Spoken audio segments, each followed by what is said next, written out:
Welcome to The Last Breakfast. Please enjoy the video. You begin by confirming that your Android and carrier permit tethering.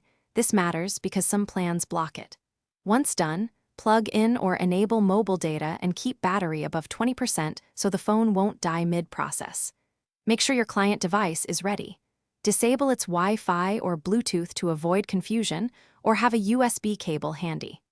Now open Settings and navigate to Network and Internet.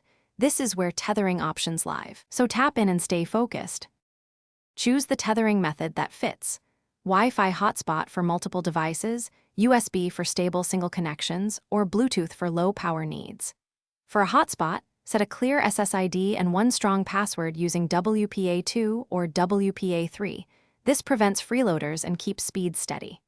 If you select USB, connect the phone, accept the trust prompt, and enable USB tethering in settings. Sometimes developer options must be turned on first. Once configured, check the client device for the new network and connect. Complete the process by monitoring data usage and reviewing the list of connected devices to spot unexpected users. Make sure to turn off the hotspot or USB tethering when finished.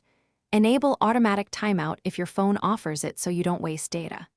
If something fails, restart both devices and toggle airplane mode to reset radios, then re-attempt.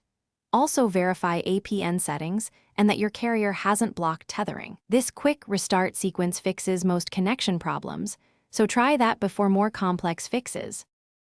Thanks for watching. If this was helpful, leave a like and consider subscribing. See you next time.